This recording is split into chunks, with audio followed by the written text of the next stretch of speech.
We are now tackling another one of those big questions that people have about Christianity. This time it's chapter 15, and we're going to be looking at, you guessed it, miracles. Those incredible events that, well, they just seem to defy the laws of nature. The objection we're tackling this time around is miracles are just myths. I don't know, it's a claim that's been around for centuries. And you know what? It's a fair question to ask. But before we jump into the whole for and against thing, let's set the stage a bit. Okay, so imagine Yun versus this like giant grandfather clock just ticking along, perfectly following its own set rules. Now that was the view a lot of thinkers had back in the 17th and 18th centuries, and it's all thanks to Isaac Newton and, well, his discoveries about gravity and motion. Now Newton himself was a believer, but his work kind of inadvertently led to the rise of deism.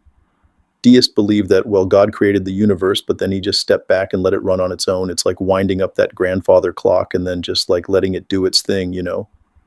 And we have David Hume, the Scottish philosopher. He threw down a serious challenge to the whole idea of miracles. He argued that miracles are just too improbable. We have tons of evidence for how nature normally works. A few stories of something strange happening, they just don't outweigh that. You might be thinking the same thing. If the universe has these ironclad laws, how can they just be broken? But hold on a second. What if instead of breaking those laws, miracles? Well, what if they operate on a level we don't fully grasp yet? Think about math. We know 2 plus 2 Q for 4, no matter what that truth exists, right? Whether or not science can fully explain it, maybe miracles are like that. Working within this framework beyond, our current scientific understanding now, and this leads us to the work of Craig Keener. He's a scholar who's documented tons of modern-day miracles. He's got these 2 huge volumes filled with stories of like spontaneous healings and these incredible interventions events that are really tough to explain away as just coincidence or, misinterpretation. So while human myth raised some valid questions, I think we need to be careful about limiting ourselves to like purely scientific explanations. What if there's more to reality than we can currently measure or test? What if miracles offer us, a glimpse into this realm beyond our everyday experience? Now, before we go any further, let's see what the Bible has to say about miracles. The Bible does not present miracles as myths. Instead, it describes them as real historical events that demonstrate God's power and love. The parting of the Red Sea, Jesus' resurrection, the healings recorded in the Gospels. These are all presented as like actual happenings, not just story. These miracles weren't just about, showing off God's power. They were acts of compassion, revealing his desire to be involved in our lives. And that's probably why miracles can be, so unsettling for some people.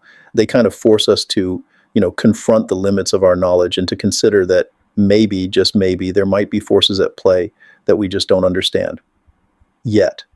And that's where things get really interesting, because the very idea of a self-governing universe, this universe that works with such incredible precision and complexity, well, it actually points to like the possibility of a higher intelligence. One that's capable of designing and interacting with a system like that. It's like that grandfather clock analogy. And imagine this clockmaker not only creating the clock, but also being able to like step in and adjust it or fine tune it, or even, introduce a new melody if they want to.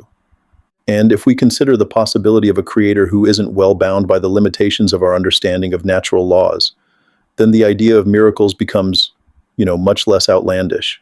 It's not about breaking the rules. It's about operating on a level that transcends those rules.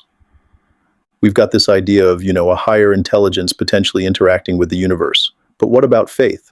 Where does that fit into all of this? Skeptics often say that believing in miracles requires a blind leap of faith.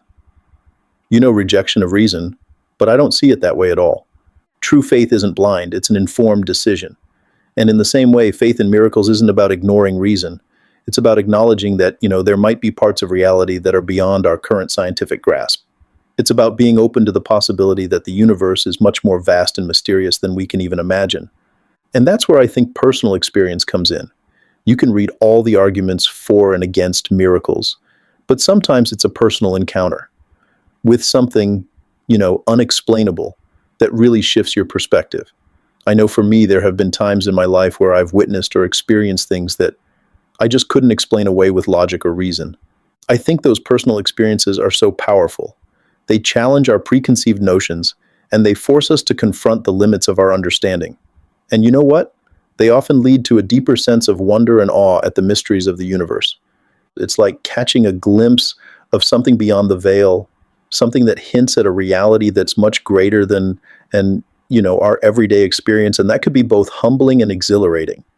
You know, one thing that often gets overlooked in this whole debate about miracles is, well, the transformative power they can have on individuals and communities. I mean, we tend to focus on the spectacular, right? Like parting of the seas, the raising of the dead. But what about those quiet miracles, the inner transformations, the healing of like broken relationships, those moments of unexpected grace that just change the course of someone's life? Those are the miracles that often go unnoticed, but they are no less real or significant. And they speak to, a deeper truth that the power that's at work in the universe isn't just about like manipulating matter or bending the laws of physics. It's about transforming hearts and restoring hope. As we wrap up this deep dive into miracles, I want to leave you with this.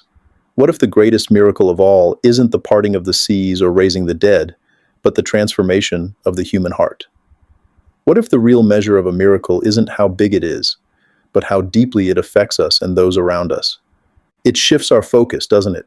From the spectacular to the really meaningful, from what's outside to what's inside.